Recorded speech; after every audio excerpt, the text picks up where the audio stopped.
I'm Casey Kasem.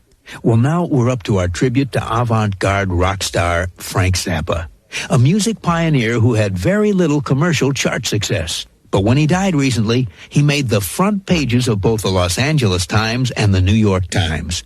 In his 25 years of making music that was challenging to the mind, Frank Zappa's only top 40 pop hit was a parody he did with his daughter, Moon Unit, called Valley Girl.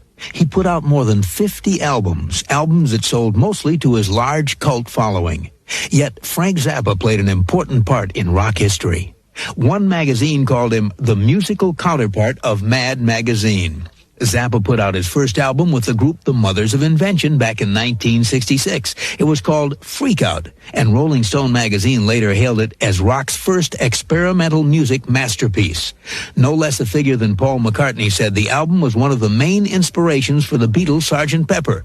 Ironically, Zappa later parodied Sgt. Pepper in an album he did called We're Only In It for the Money. He wrote songs about subjects as bizarre as dental floss farms in Montana. But he was also a very accomplished musician. In 1988, he won the Grammy for Best Instrumental Rock Performance for his album Jazz from Hell. And world-famous classical conductor Zubin Mehta, who once recorded with Zappa, described him as, quote, one of the few musicians who knows my language. In recent years, in addition to making albums, Frank Zappa joined the fight against censorship of rock lyrics, and he took his case right up to the U.S. Congress. And when he recently passed away at the age of 52, the story made the front pages of both the Los Angeles Times and the New York Times. And that's our tribute to the legendary Frank Zappa, a man who challenged the boundaries of rock. Now, on with the countdown. American Top 40. I'm Shadoe Stevens. This is American Top 40. I'd like to take a moment here to talk about one of music's real visionaries. Frank Zappa died a couple of weeks ago from prostate cancer. He was only 52. Most people thought of him as a guy who just did a lot of weird music. But he was without a doubt the original alternative rock musician. He was also a skilled, self-taught arranger. He mixed jazz with rock. He was an amazing guitar player, and he wrote and recorded classical music. Conductor Zubin Mehta called Zappa one of the few rock musicians who knows my language.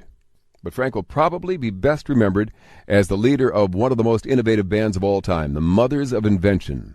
Their first album in 1966 was called Freak Out. It was rock's first double album and rock's first concept album.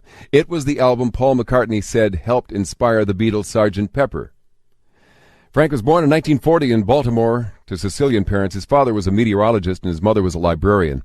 Maybe it was from his parents that Frank inherited his profound and serious side.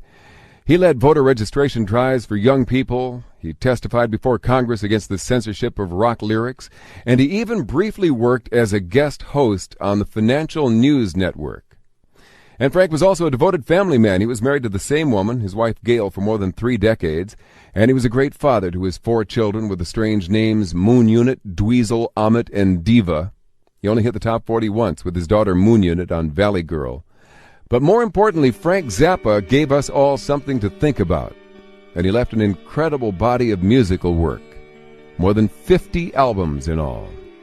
His last, titled Civilization Phase 3, is due out in the spring. When he died, his family issued this short official statement. Composer Frank Zappa left for his final tour just before 6 p.m. Saturday. He died at his Laurel Canyon home where he wanted to be, surrounded by his family. American Top 40 salutes Frank Zappa. The hits from coast to coast.